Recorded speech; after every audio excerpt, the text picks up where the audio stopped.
Hello everyone, this is DavidViadel23 and welcome to the Mandragora's Cave. Today we are gonna be talking about 1175 and 1176, okay? The drawing is gonna be Loki, obviously full of spoilers, up to date from the manga. It's gonna be Loki transformed into the Nidhogg. I didn't do analysis last week. Last week I was talking about something else. I was talking about Don Krieg, that I'm gonna put the video here on the top, because it is something that I like to do all the time as well. You know, not only analyze the episodes, but just go through characters and explain from where they are coming or where they are going, okay?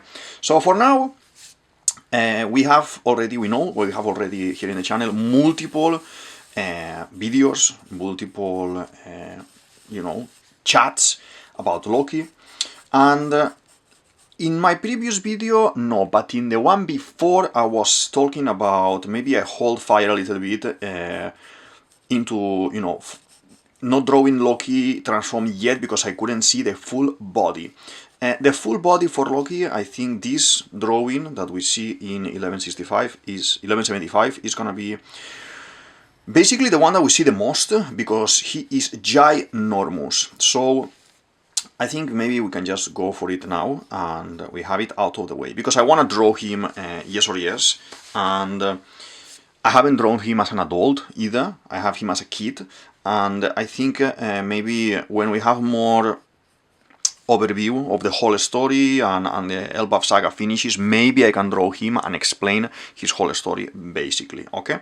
So for now, we're gonna do the dragon form, okay, the Nidhogg. Nidhogg is a typical dragon from the Nordic mythology, and a very interesting one because it has a lot of ties with the Yggdrasil tree, the tree from Nordic mythology that is here represented through the Adam tree, but this is gonna be our drawing for today, okay? So, 1175 starts with, let's say, reunion of Sanji, that was in another area of Elbaf, coming back to save Robin, Nami, Usopp, the rest of the guys. So with his fire attacks with the leg, he basically destroys the last wrapping from Saint Summers that was around Robin. The rest of the guys got saved before, but they weren't able to release her, because that was another type of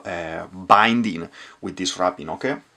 So they are talking, they can hear the roar of Loki and everything, they don't know what is it, but they are, talking about all of these things. At the same time, we see the silhouette of the dragon, how it starts coming out. The dragon is ginormous. So these kind of nightmare monsters created by one of the bad guys by killing them, some of those are as big as Marineford, and Loki makes them look like dwarves, okay? So that is something to recognize here in the story. This is something important. I like when Oda plays with sizes with the characters. I like when Oda is radical in the sense of, like, introduction of ores, for example, etc. And then we have Kaido, Big Mom, Whitebeard. They are ginormous characters, and I always liked that cartoonization of the human figure. I have this video that I posted a couple of days ago. I'm gonna put here. If you want to learn how to draw, if you want to learn how to exaggerate bodies, modify bodies, do some sort of different type of bodies, like, you can find in mangas or in any kind of comics, that is a good example if you are starting in the world of drawing, in the world of art, okay? I'm gonna be putting more of those videos slowly, making that playlist, because it's a full playlist with more things, but for the time being, you have like 7, 8 of them that it can be useful if you want to learn a little bit, okay? Doesn't matter your age, if you are younger or if you are older, all of that information is going to be very important for your art career, in my opinion. I always found those sessions very well regarded, I will say, when I was doing some teaching in multiple spaces, okay? So let's do the neck of the dragon. The chest is gonna be here. I want to draw kind of loose like this, because obviously this is a ginormous type of dragon, so I want to do like this. This reminds me as well to Pong Hazard, so maybe Vegapunk was trying to replicate some things from Elbaf as well, so I'm curious to see how all of this is gonna end up panning for the story, because there's a lot of juice in the Elbaf story, okay? So basically the giants and everyone that have been saved in the previous episode, they are asking Loki, save the kids, blah, blah, blah, save it. He is like, I am not gonna worry, I mean, I'm just a kind of monster of destruction, I am not gonna be worrying about saving anyone, so I'm just gonna dump everyone in here and that's it. I like this kind of rudeness that he has, and maybe because he's in animal form, the power as well of the Akuma no Mi is taking a little bit over and being a little bit more aggressive. We know that the Zoan normally are more aggressive, like Ruchi and everything. All of this is explained a little bit in Water 7, and with the biggest of the dragons, and with the size of Loki and with the background of Loki, it makes sense that he's a little bit more radical. So he's quite violent, trying to, just drop the kids there, drop everyone there. He doesn't care about saving anyone, he just wants to fight, basically. A little bit reminds me like Luffy as well, and that is very interesting. Everyone around him is kind of looking at him like, oh, what's going on here? Everyone is scared. Luffy is riding him. Luffy gigantified, because if you think about it, Luffy should be very tiny on top of him. Ratatosk is there as well, gigantified as well, because Ratatosk, I don't think he was that big in the previous images, but I want to see, regarding the sizes, you can never trust exactly what's going on in One Piece, but I want to see, because, it's like in the flashback we had the Gorosei walking towards Imo together with the King Harald, and the King Harald as well changed sizes a couple of times. So you can't take that as a reference when actually watching One Piece, because depending on the needs of the panel, of the page that I'm drawing, is gonna be one size or another. I like this kind of vampiric bat type of wings that the Nidhogg has, okay? I like this whole kind of... I have this theory that Imo is basically Satan, is basically the devil, and she has this Ito no Mi model devil or Satan, and she's gonna be, when revealed, looking like a vampire type of mix with, Dracula, devil, and everything. And because we had, I'm gonna put the Stussy video here, because the Stussy video, in that is the one that I explain everything. And the thing is, because we have seen Stussy, I think Stussy as well has been manufactured. The power that she has been manufactured by Vegapunk, and probably through one of Vegapunk's explorations in the Holy Land, basically. That is my opinion, but in that video I'm actually explaining it a little bit more nicer. So basically I want to go a little bit faster, because there's a lot of things to cover in this episode, but basically the guys realized that Saint Summers is there. Saint Summers is, kind of powering up a little bit as well, his spikes and his monsters, making a little bit look like Wapol. I don't think I like that much, because that is quite a Wapol type of power, and here it shouldn't fit those kind of creatures that are basically plant-based. They shouldn't be able to have guns in the mouth and shoot, but anyway, the kids are protecting the parents, and the parents are destroyed because the spikes and because the fall and everything, and Summers is getting very excited, very crazy about this pain, so he is a disgusting type of character, one of the most disgusting characters I've seen in One Piece, together with Carlos, and Oda is emphasizing this, so his demise is coming, so his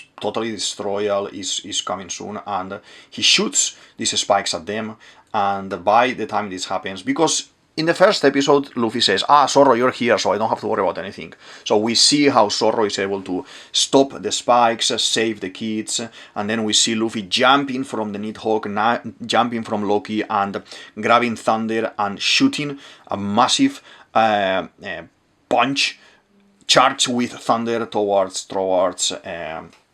Saint Summers, we see this kind of electrical effect and how his face is basically destroyed. He's cut in multiple pieces from multiple parts. We know that he cannot die like this, but this is a way of Oda to showcase that this was a heavy attack, a heavy punch. I think this is them, yet still, you know, trying to find how to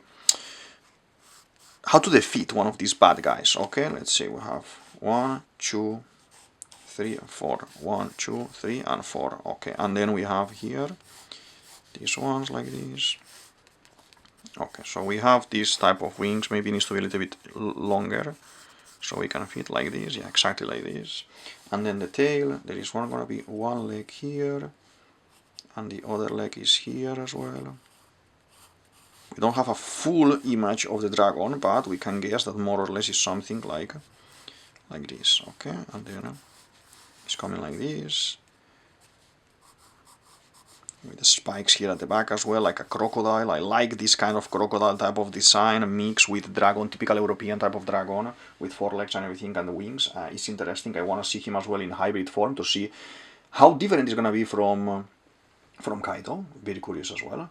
So after this Summers receiving this attack, this massive attack, we see a very emotional moment. I believe Column's mom, Ripley, that's the wife of Scopper Gaban. I think she just died here. She was able to see the Warrior of Liberation, see the Sun God Nika in Luffy, and she has a very peaceful face in the drawing, so I think she may have died here.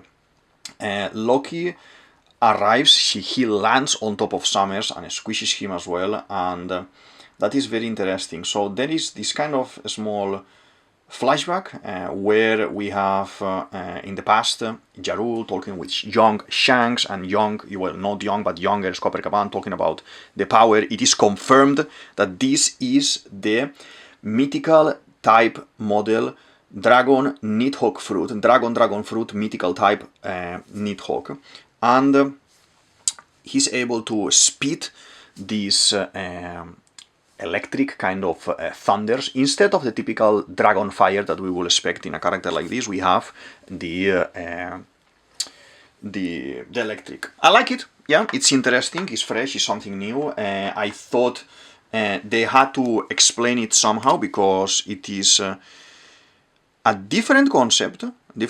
I want to draw today with 0.8, that is the thickest pen I have, because a lot of the design I think I'm gonna make it quite dark. Okay, so it makes sense for me that I try to go for that tone instead of the normal thinner pen that I will normally use. Okay, even for the eyes here I'm gonna do it like this. Yeah, you see, looking nice. And then we need to do double line here for the mouth. Okay, we have all the teeth here, and the inside is gonna be white, but it has a little bit of texture here, like creating like a cave in the mouth for all of those that are here, because you like the drawing more than the content of One Piece. So you can see more or less how I'm doing this. The wrapping that he has around the horn, everything, drawing everything very nice. Okay, drawing everything very nice. So we have the Jarul, the elder Jarul, explaining about the dragon, about the fruit, how it works, that, you know, if a random person would eat it, you would become that's how I understand it, you would become the dragon, the biggest dragon ever. But it depends on how big you are as well. If a normal giant will eat it, he will be obviously the biggest dragon, but how Loki is larger, because he has ancient blood from the giants, he is even larger type of dragon. So as I understand it, even if a Tontata is gonna eat it, a Tontata will become as well a dragon, a massive dragon, bigger than normal, but because Loki is bigger than normal, this is actually being ridiculously big. That's how I understand it. If you understand it in another way, please put it in the comment section down below and we can discuss it. But so far, I think that is what makes more sense to me, to kind of be this radical type of power, okay, power, because if it is like a random dragon, this is quite similar to what Kaido has, and we don't want that. We want the mythical concept to be portrayed here. In this page, I think I found this page very important because there is a mention of an ancient giant, an older giant here that is fighting the sun god. I don't know why would he be fighting the sun god in such a context, but it is portrayed like this. What is kind of worrying me is that originally what we think is that sun god, Nika representation, even if it is god of destruction, I thought it was allied with the giants, and this seems to be something different. So this giant that is as well bigger than normal, I think it may be the giant skull in Onigashima. It makes sense that if he has been killed in a dragon form and his head is cut, okay, and then he detransforms, the skull stays on the size of the bigger one, okay, in the case in the dragon. In my opinion, I think that makes sense for me like that, okay. So basically, I'm trying to connect everything because, as I said in many videos in the past, Oda at the moment is connecting all the dots from his stories, from his previous stories, and from his previous representations and instances of One Piece. And if you remember, we have this very nice and very interesting story that I love called Monsters, and in here we have the story of Ryuma. And Ryuma is the zombie that we meet in Thriller Bark, that, you know, is ancestor of Zoro, etc. And he's famous because he killed a massive dragon. We see that moment in the video as well. But I'm just trying to connect the dots here. What if, I would love it, what if Ryuma is from this time? Most probably. But what if this dragon, being this old man Viking, you know, wielding Ragnir, what if that guy in dragon form was killed by Ryuma, that happened to be there at the same time as well, and then that's why we have the head severed and the head in Onigashima as a full island? It could be, and I would like it. So I like when Oda connects all the stories and all the characters, and it can be interesting. I want to know your opinion about this as well, because it's nice. It's nice to see different takes in the same story, to see what you think. Okay, so let's do the tail here, and then we're gonna do this wing that is like a bat, as I said at the beginning, like a bat. Okay, we go like this, like this, like this, and like this. And now in a moment we start painting black everything. I want to add a little bit of purple probably, but 1, 2, 3, and 4, like this. Okay, looking nice. Feel free as well in the comment section to request characters, okay? Any kind of One Piece character or any other story that you want to see here, that you are a fan of, feel free to ask, and I can look into it and draw it as well. So, coming back a little bit to this concept, the flashback is basically finished. He says that he's explaining about the hammer, that the hammer was a individual piece of, that it's a weapon, and then the squirrel Ratatosk was independent. I don't know how they merged.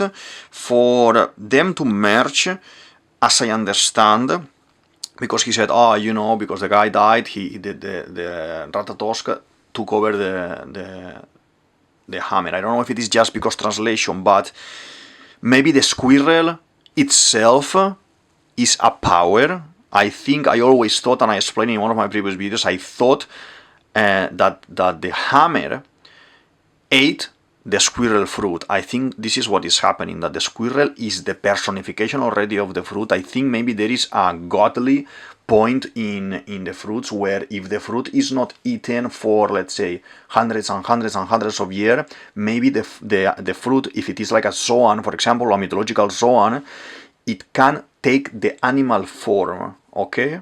It can take the animal form. And because of that, at some point, she was able, the Ratatosk, to merge with the hammer. Specifically because we have seen this with Lasso, with Fangfried, etc. in the Vegapunk investigation, okay? We have seen weapons that have eaten a fruit, that they have assimilated a fruit, okay? So how is this being explained?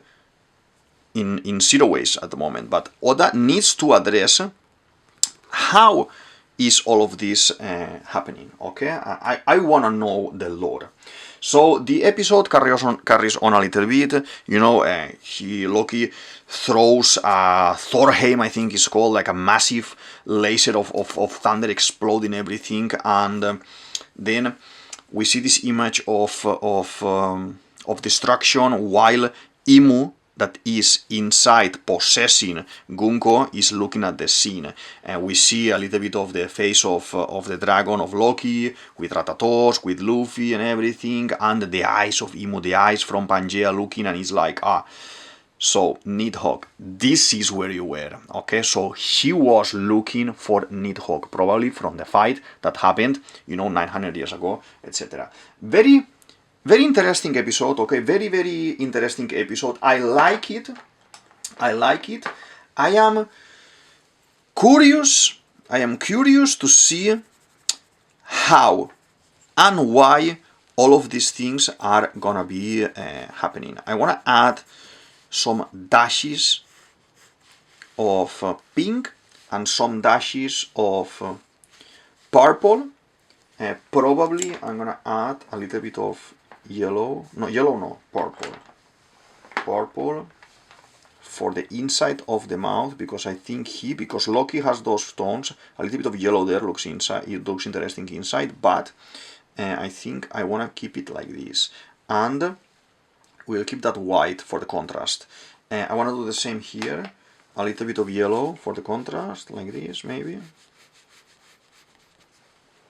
Very interesting, very nice, very interesting, okay? In the meantime, because obviously I want to keep talking, and this was, for me, a relatively short chapter regarding standard One Piece. There are plenty of double pages in 1175 that I always like it, but it makes it feel short, and we are at this point, I think that's before the break, we had like 1 week break before, and for me it makes me anxious that I want to know, I want to see, I want to read more, okay? I don't know if that happens to you as well, but for me, I want more of One Piece.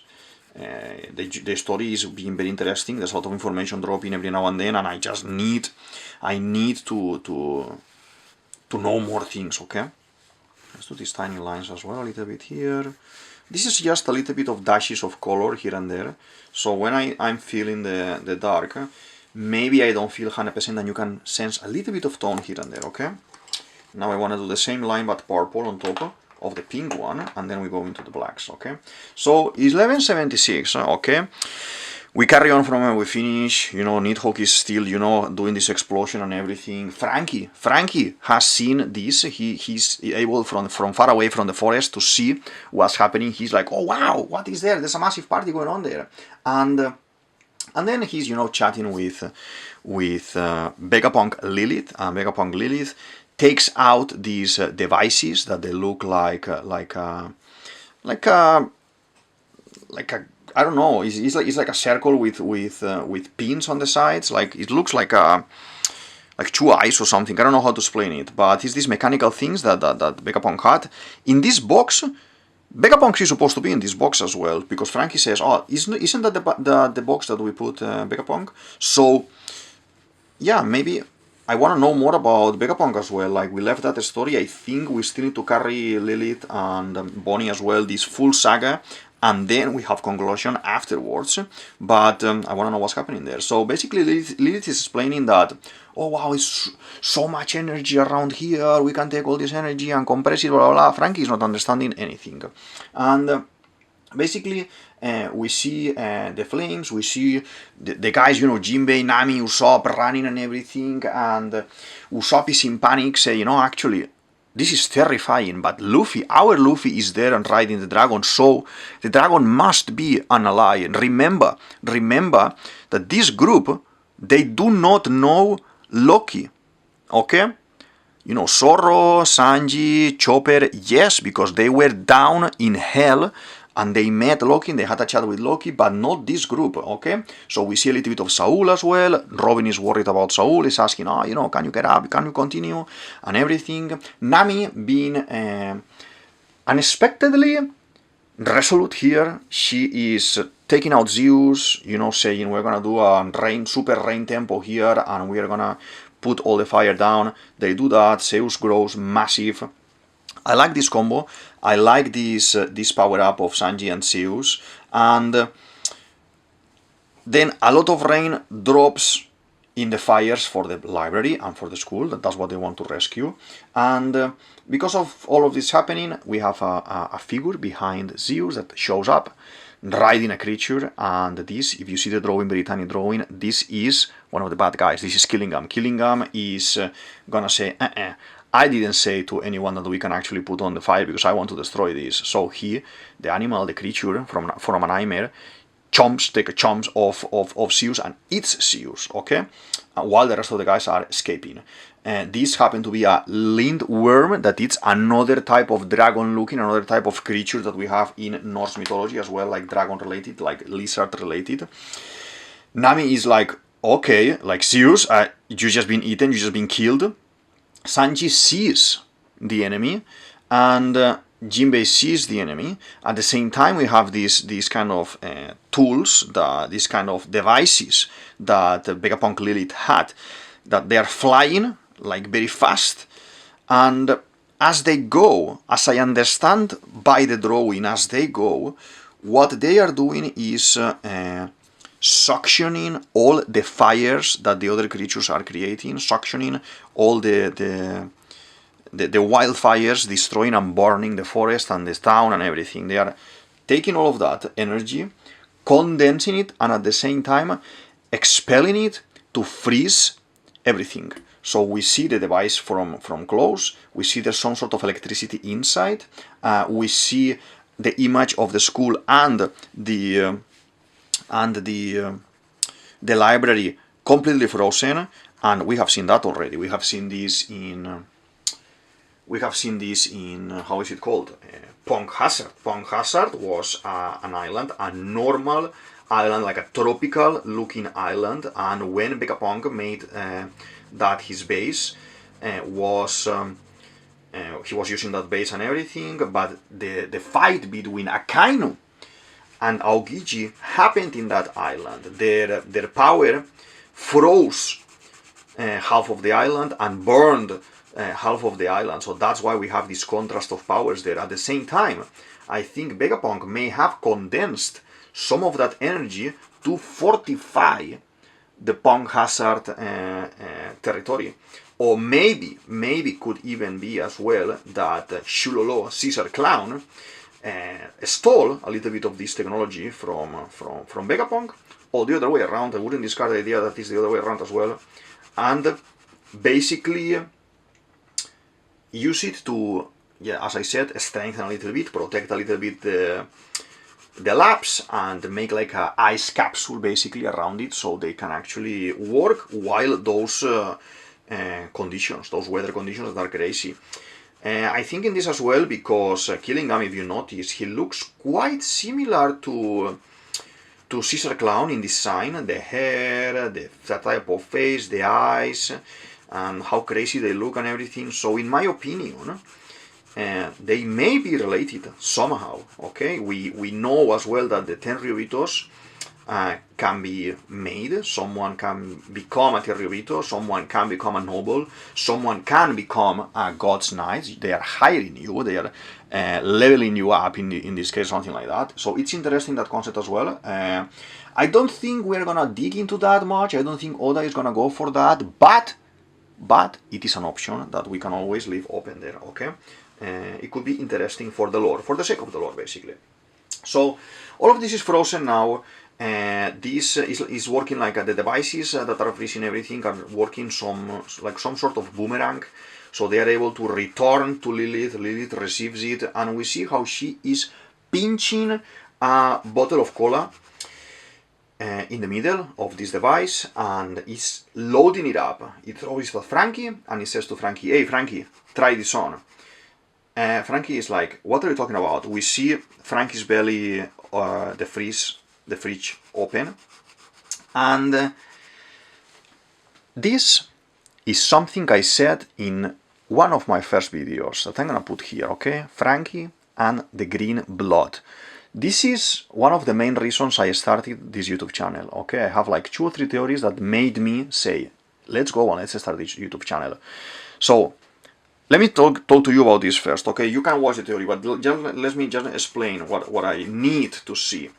Franky, I think, because what we see in this scene, using the cola with another type of energy, I think Franky needs to put green blood in his cola tank.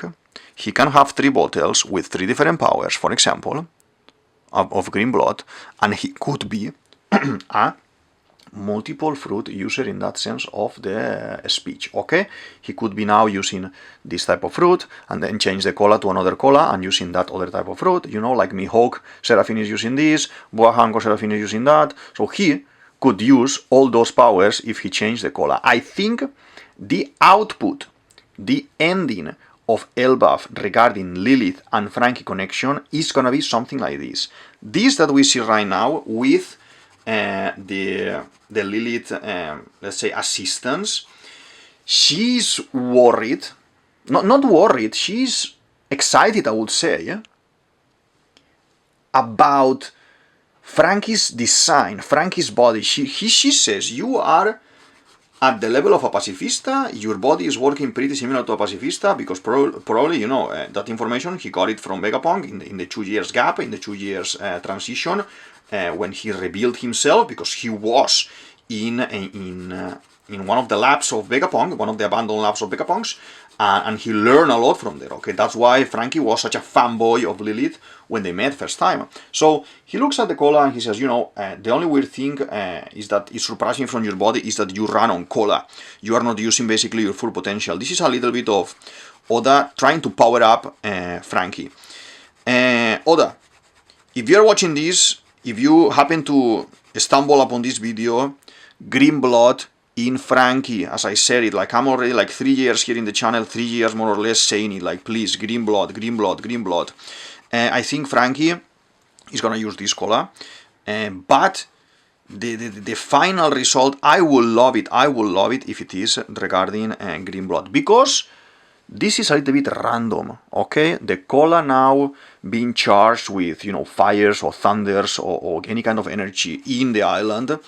It's interesting, but it is random and out of the blue. The green blood is something that you already settled in the story. It's something that you already presented, introduced, and made us interested about it, okay? So if you are able to do it, this is gonna happen, it can be very good. So Lilith calls this Super Vega Cola. She says that with this energy, she's gonna be fueled by passion, pretty similar to how Sanji is basically working. And Franky looks like scared and at the same time concerned, so I don't know how that's gonna be, but it's interesting. So we know and we see that Zeus is still alive. Good, that's very good. I didn't want Zeus to die. It would have been very random if Zeus dies here. And you know, we see the guys talking with Killingham there. They are very worried. All of them are worried about, you know, about what happened with O'Hara. If Nami Robin maybe reliving a little bit or this feeling. But then we see that you know, Killingham is gonna destroy. He's not gonna allow these guys to save these areas of Elbaf. So we see how. Then the heroes enter in a scene, the strong guys enter in a scene, Jinbei starts swimming, and Jinbei starts saying, you know, don't worry about this guy, I got this guy, and the guy, Killingham, is basically being a Tenryubito as well, thinking while saying out loud that what is that? It's a Gyojin, wow, disgusting, I'm gonna just put my mask, so lucky I have my mask, I don't have to be close to this. Like being, you know, typical Tenryubito, since he's not able to recognize Jinbei, that is a mistake. That is very bad on his part. Sanji feels like I do now, and he starts, you know, saying what I'm saying, like what are you talking about? You are disgusting. And how are you not able to recognize Jinbei? How are you so stupid that you are not able to recognize Jinbei? That is your mistake, because I'm gonna pay you. I'm gonna make you pay for insulting my nakamas, my friends. So there's gonna be this combined attack. Franky comes flying from the middle of the forest, so he is now super full of cola. That is crazy. That is crazy. It's very cartoony, very like comedy parody, and we see how Franky is loading his attack like some sort of strong right, but modernized because we have this new power. And Jinbei is lowering his attack as well. Sanji is lowering his attack as well, and we see how each one of the guys, depending on the rank that they have, aim for one part or another. Okay, so we see how Franky, because Franky is taking a little bit of main character vibes with this whole thing with Lilith, being a little bit of you know, power up situation. He punches the creature, the lindworm, in the face, destroying half of the face as well, like in this explosive attack. We see Jinbei, how Jinbei is basically attacking from the bottom, from the water, and at the same time, you know, is kind of creating this ripple effect in the belly of the monster, because he's very strong. Jinbei for me is more like a support character, without trying to offend any kind of Jinbei fans or anything. I love Jinbei, but we don't have things clear with him yet, and there are so many characters in One Piece, like Franky, for example, that I want to know more about Franky, that we should have, or like Chopper as well, or like Usopp as well, and I don't think we're gonna have much game with Jinbei, apart from, you know, liberation from everyone. I done a video about Jinbei as well, explaining how his dream or his goal could be the eradication of slavery, because he has the Fisher Tiger past and the Koala past and all of these pasts, and it is interesting in that topic in that sense. Okay, but we need to give our guys, our two guys, a little bit of main character vibes here. It reminds me as well when Chopper and Franky, they attack together as well in the Thriller Bark saga to Ors, controlled by Moria at the time. Okay, interesting. Let's do this area of one of the legs here of the dragon. Okay. Maybe I will add a little bit of yellow on the outside later in a bit, but this is almost there. So they managed to basically destroy this creature. At the same time, we have in the small drawing how Sanji is doing one of those concasse, I think it's called concasse or concasse, attack on the head of Killingham. I wanna say Sanji just one-shotted the guy. I wanna say by doing this, Killingham is gonna go unconscious, not dead, but unconscious, and probably the nightmares are gonna disappear. I wanna say that Elbaf is a scenario where we are gonna be seeing a lot of information. Okay, so far this is what is happening, and it's non-stop. Oda is kind of rushing a lot of information now, and I love it. So I don't think he's gonna be dwelling much in fighting moments. Like, if we know that Sanji is strong enough to defeat this guy in one punch, why give him, like, I don't know, 10 punches, or, well, I mean, kicks. So probably what I see happening right now is that Killingham falls unconscious. Killingham, because being unconscious, is gonna undo the power.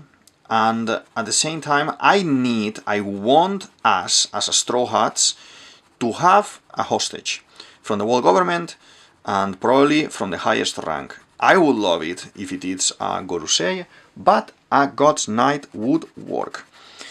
I think the design of Killingham is very interesting with the killing power, and the hybrid form of Kentaur looking is very interesting as well. Very Pong Hazard vibes, the dragons Pong Hazard vibes as well. So it could be nice if we can have him, okay? A little bit like we had Caesar Clown a little bit. It could be interesting. The design is similar. It gives me those vibes. I don't know what you think, but feel free to express your opinion, as I said, in the comment section down below, okay? So we carry on a little bit more. We go back to the scene next to the village where we have the other team, that this is Jarul being hunted by the Domi Reversi giants with Dorry and Brogy on the head. We see as well that Zoro, Gerundin, Stansten, they have arrived there as well in the previous episode. They are going to try to help. They're going to try to save Jarul. They're going to try to avoid the bad guys, in this case, the Domi Reversi, the giants, to kill Jarul, basically. And they are regenerating, the bad guys are regenerating, they want to attack more and more. And then we see Dorry and Brogy, in the previous instance, that they are shown, they attacked each other because Zoro jumped in the middle, so they caught each other very badly. And when they wake up, they are still Domi Reversi, but they have a little bit of control of themselves. I think they weakened the Imu's control over them, and they are able to recognize, to have like a small chat, and they say, "Ooh, you know, are you there still, brother?" Basically, and it's like, "Yes, I am here, and do you know what we need to do, no?" And it's like, "Yes, I know what we need to do. We are not gonna allow this monster to basically control us." They think and they know that obviously this is a disgrace for them, a disgrace for their people. They cannot allow it. The pride of the Elbaf warriors cannot allow this. And Zoro is there, watchful, trying to see what are these two guys talking about. I honestly would have preferred if instead of Zoro, Usopp is here with Dorry and Brogy. It's a little bit of a shame. I still think Usopp moment needs to happen. I still think he needs to be the main character here in the Elbaf saga. I don't know how Oda is gonna do it. I'm curious, but please don't put him on the side right now, Oda. Okay? So these two guys know what they have to do. They look at each other. They say, "Let's do this." They swing the sword and the axe, and they cut each other's head. Everyone is astonished, like Jarul and the rest of the giants, Zoro, everyone is like, "Oh my god." That is crazy. I expect as well in the anime, because the anime normally elongates parts of the story. It gives us more fight, it gives us more effects, it gives us more tension sometimes. Normally the manga is quite king doing this, is like a titan of doing these things, but in this panel they rushed the outcome of the fight. They caught each other and we see the heads flying, and that Brogy head, that's why I was talking at the beginning about Onigashima. That head looks pretty similar to the Onigashima head, and it could be the giant, it could be foreshadowing, it could be something implied in the story that Oda is never gonna tell us, okay, he's gonna never tell us in confidence, but we can give it like a meaning behind, like an understanding that may be happening, okay, that can be very interesting for the story, okay. So as soon as they fall, the game continues, and there is this aura around them in darkness, these flames in darkness, and they flip. They get sucked into darkness, and whoop, they come out again white color now, and they are like they used to be, with the heads in place. They have, like in a game, revived. I explained in my Domi Reversi video that I'm gonna put here what is Domi Reversi and how works Domi Reversi, okay? So it's very interesting, and it's multiple games. It's not only one game playing here, okay? It's the Domi and it's the Reversi. So that is very interesting. So they awaken again. They see themselves as normal again. So everyone is pumped up. This is the last scene of 1176. Everyone is pumped up because, okay, we just found a way of defeating all of these guys. I assumed that if Imu is able to transform the boss, in this case Dorry and Brogy, all their nakamas, all their servants, or all the crew, all the guys that are working under them are able to be transformed. Let's say if you want to transform Usopp, you will need to transform first Luffy. Okay, that's how I see it, and as well I think it's restricted. Dorry and Brogy have their crew, and if you would have transformed, let's say, Jarul or Loki or someone else, you can't transform all of the giants. Okay, it needs to have different ranks. Let's say that, for example, you want to take. Let's assume that, for example, Moji and Kabaji from the Boggy's crew are the ones that we want to have Domi reverse it. So first you will need to have Boggy Domi reverse it, and because they are working under him, then you can have these other two guys as well. That is how I think this power works in a nutshell, okay?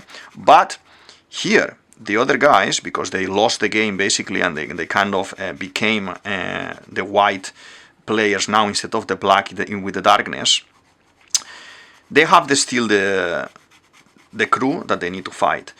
I like this moment. They are very excited. This is Valhalla. In Valhalla, that this is the dream of the warriors of the Vikings. They want to die fighting so they can go to Valhalla. That is basically eternal fighting, eternal war, and they die, they revive, they die, they revive, and then when they finish fighting, they go and eat and feast in the halls of Valhalla, and then they come back to fight, and then they finish again, and they keep eating again. So it's like a never-ending circle.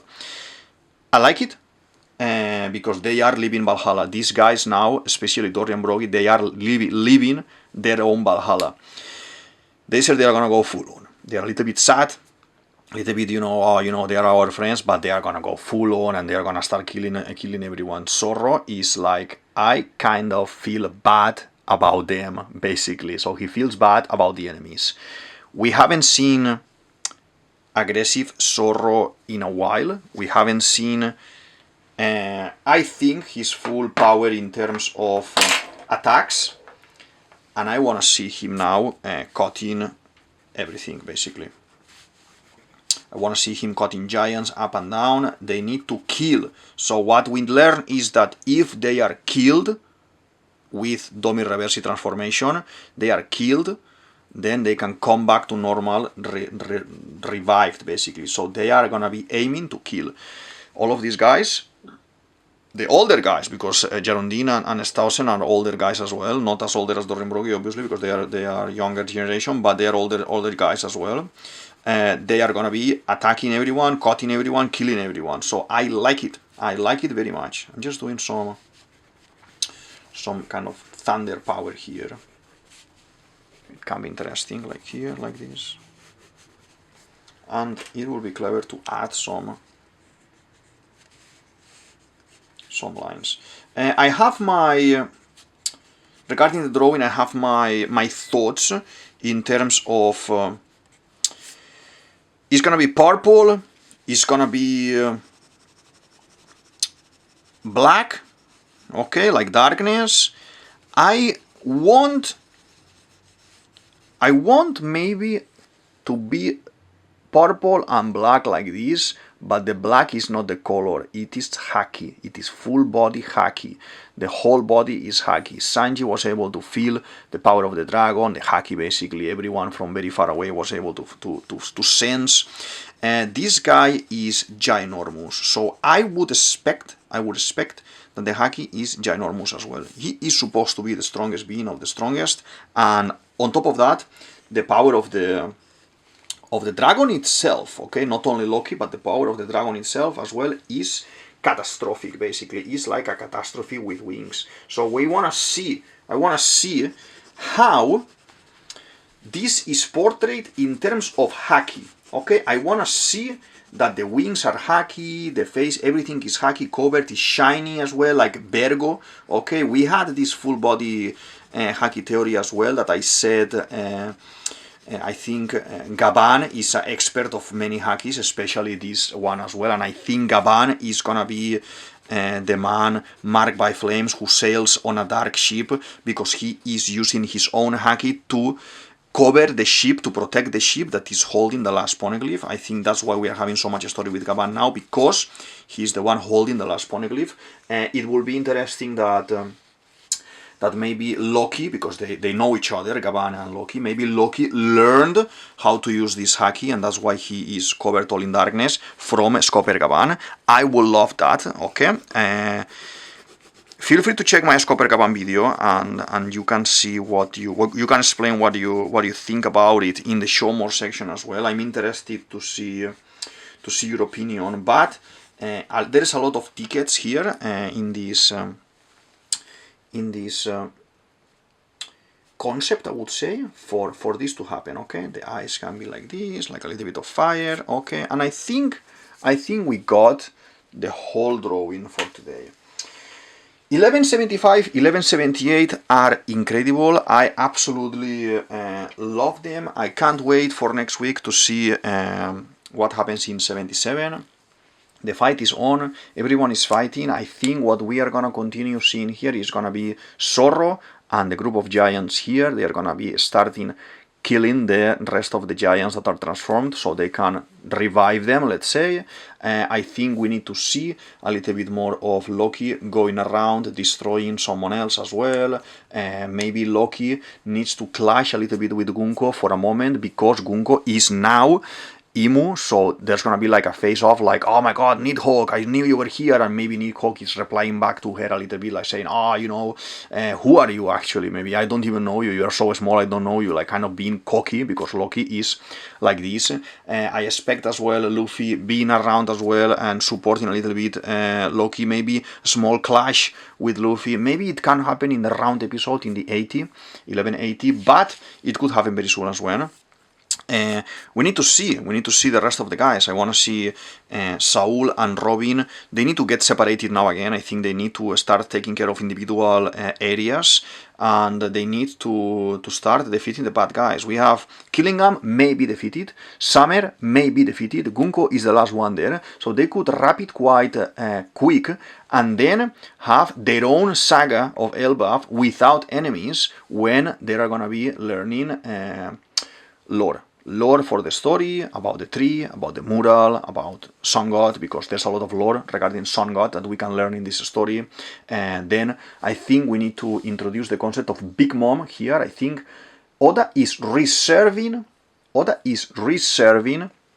Usopp to defeat Big Mom. Usopp needs to awake Haki more, because we only seen it once in Dressrosa, a tiny bit. Usopp needs to defeat Big Mom in front of the giants. Big Mom's story was started with the giants. It needs to finish with the giants. I think at the end of Wano, the volcano exploded, and the volcano threw them flying on the air, and Big Mom probably ended up in Elbaf, and Kaido as well is alive, and I explained in another video, but Big Mom in particular is gonna end up there. She may have amnesia again, she may recover the amnesia from amnesia again. Usopp needs to defeat her for real. The giants need to see it, and when the tree is fallen, that is destroyed, that I have theories about this as well, they need to create a ginormous statue of Usopp on the tree, on the remnants of the tree, okay?